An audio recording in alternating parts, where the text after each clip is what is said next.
You've all been asking for a birth story, so here we go. Sit the kettle on and sit your ass down. My due date is today, which is the 6th of May.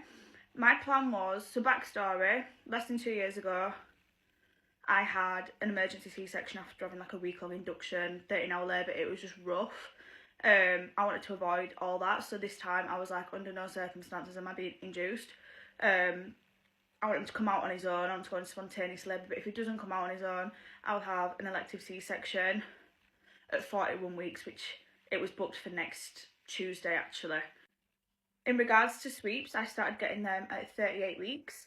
I know a lot of places don't do them until 39 weeks, but it was signed off by my doctor because we wanted to try just give my body as much time as possible. And at 38 weeks, I was 3 centimetres dilated, like my body was slowly progressing. After the first sweep, you know, I lost my so my first sweep was last Monday. I don't know what date that was. And then over the course of a few days, like, again, lost my I had a few contractions on and off, just Braxton's, but not major. Thursday, so last Thursday the 30th, I had another sweep booked in, and I'd woke up that morning and it was kind of the evening before, on and off tightenings, but not had really kick-started, they were just coming and going.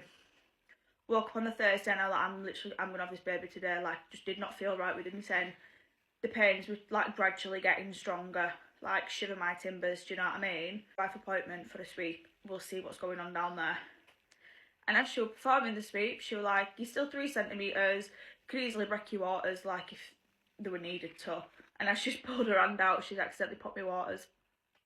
I was like, right, okay. And it's funny because I texted my mate and I was like manifesting like that my waters get popped today after my sweep. I didn't mean then and there. I meant just, you know, naturally. But my waters were popped. So I'm like, right, shit, okay. And then she had to ring the hospital to let them know that I have to come down because obviously my waters have now gone. And I'm having tightenings and I'm like 3 centimetres. I'm like, right, fuck, okay. At this point I just get really overwhelmed and I'm like waddling my fat ass back to the car park, ringing my husband, sobbing, because like it's just like when your waters go, it's just like a wave of emotions that hit you. It was time for me to go to labour ward, and as from the 30-second walk from triage to the labour ward, at this point I can't breathe, like the contractions are horrendous. Got me straight into my room. It is literally the exorcism of Amber-Rose-Swan. So with my first labour, my body was just contracting too quickly, too strongly, and it's just I wasn't having a break. At that point I ended up being exhausted, which kind of what led to the C-section.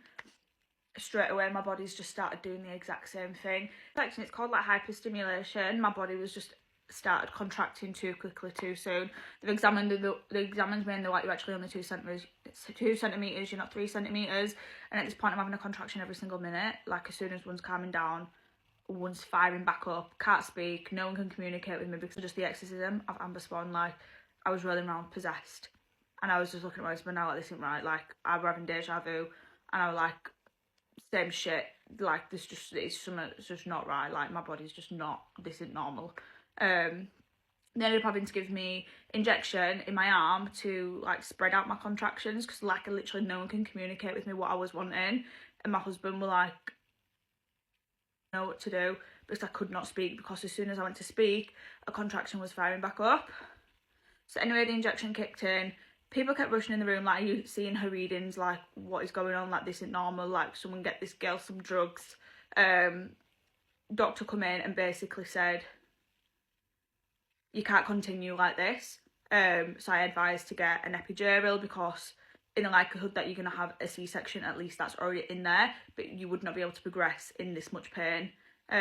So I ended up getting an epidural, which was horrendous.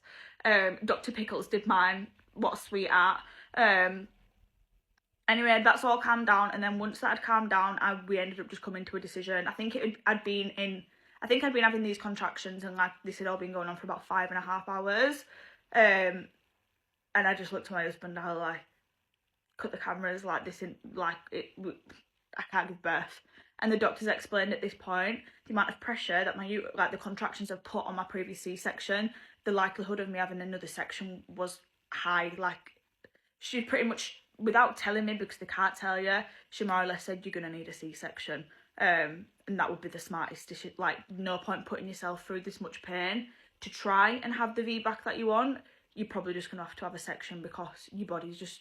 She pretty much told me that I just can't give birth naturally, which has been a bit of a head fuck, but, you know, she said if I ever want any more kids, wait 2 years, have a section, like, your body will just... You're probably never going to be able to have a natural birth. So it was classed as an emergency section because it was kind of in the middle of it all. It was a Cat 2, but from start to finish it felt like an elective section, which I was going to have the following week anyway. I just didn't want one.